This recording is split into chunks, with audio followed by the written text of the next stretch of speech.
선생님이 읽어주는 어린이 성경 이야기.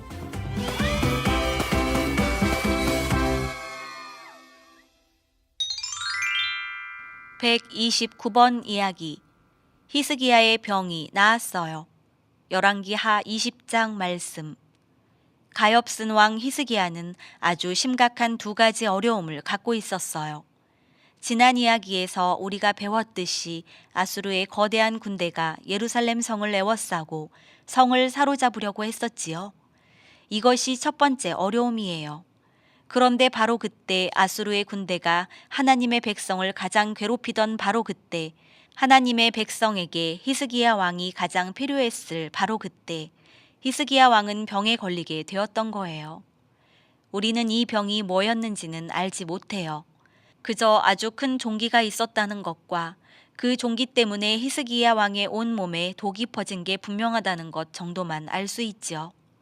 이사야 선지자는 히스기야 왕에게 찾아가 이렇게 말했어요. 하나님이 말씀하시기를 집을 정리하라. 내가 죽을 것이다.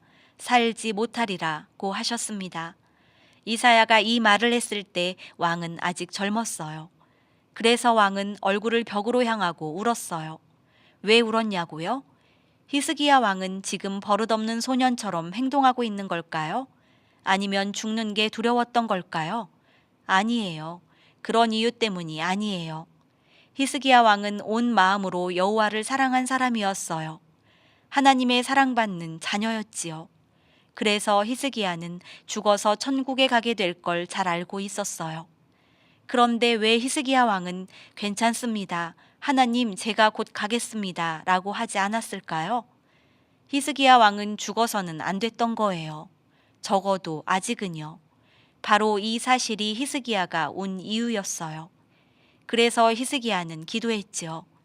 히스기야 왕은 하나님이 자기 백성을 구원하신다고 약속하셨던 일을 기억해달라고 간절하게 기도드렸어요. 만약 히스기야 왕이 지금 죽는다면 아수르의 악한 왕이 전쟁에서 이겨 그 왕자에 앉게 될 거예요. 히스기야 왕은 이렇게 기도했어요. 하나님, 주님의 약속을 지켜주십시오. 예루살렘을 구원하여 주십시오. 저를 잠시만 더 살게 해 주십시오. 하나님은 이사야 선지자에게 다시 돌아가라고 말씀하셨어요. 이사야는 즉시 히스기야의 궁으로 돌아가 이렇게 말했어요. 여호와가 말씀하셨습니다. 내가 너의 기도를 들었다. 내가 너의 눈물을 보았다. 보라, 내가 너를 고칠 것이니 내가 3일 만에 여호와의 집에 올라갈 수 있게 될 것이다. 하나님은 두 가지를 더 약속하셨어요. 이스라엘에게 아수르를 이기는 승리를 주실 거라는 약속과 히스기야 왕이 15년을 더 살게 될 거라는 약속이었지요. 그 후에 이사야는 왕의 신하들에게 히스기야 왕의 종기 위에 무화과 반죽을 올려놓으라고 말했어요. 무화과는 자두만하고 말랑말랑한 짙은 색깔의 열매예요. 신하들이 종기에 무화과를 얹자 히스기야 왕은 좋아지게 되었어요. 기억하세요. 무화과가 왕을 낫게 한 것이 아니에요. 하나님이 낫게 하신 거예요. 왕은 하나님께 대한 믿음이 있었기 때문에 무화과를 사용했던 거예요. 이사야 선지자가 히스기야 왕에게 전한 것은 놀라운 소식이었어요. 히스기야 역시 하나님의 선지자를 믿었지요. 히스기야는 하나님이 놀라운 기적을 행하실 수 있다는 걸 믿었으니까요. 하지만 히스기야 왕은 자기가 정말로 3일 만에 하나님의 집에 올라갈 수 있을 만큼 좋아질 거라는 징표를 받고 싶었어요. 그래서 하나님은 히스기야에게 한 징표를 주셨지요. 그 시대의 사람들은 우리가 사용하는 것 같은 시계가 없었어요.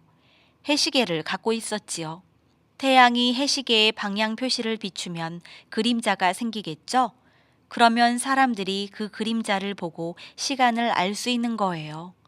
이제 하나님은 히스기야에게 왕궁뜰에 있는 해시계의 그림자가 뒤로 10도를 가게 할 것인지 앞으로 10도를 가게 할 것인지를 물으셨어요. 히스기야 왕은 그림자가 뒤로 가는 쪽을 선택했지요.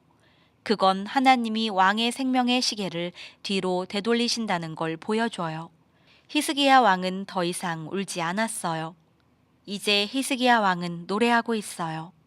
히스기야 왕은 살아있는 자는 오늘 내가 하는 것처럼 하나님을 찬송할지어다 라고 찬송했어요.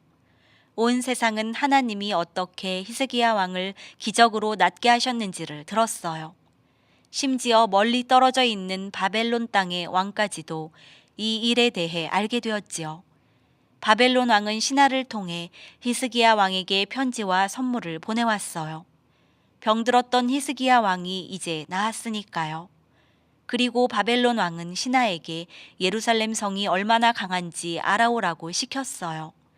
아마 언젠가 바벨론이 충분히 강해진다면 예루살렘을 정복하기 위해 군대를 보낼 거예요. 히스기야 왕은 그렇게 먼 나라에서 사람들이 자기를 방문하러 온 것을 중요하게 생각했어요. 그래서 그들에게 자기의 모든 재물과 금, 은, 보물을 보여주었어요. 그리고 그들에게 아주 친절히 대해주었어요. 그들이 우상들을 섬기는 나라에서 온 이방인들이라는 사실을 잘 알고 있었으면서도요.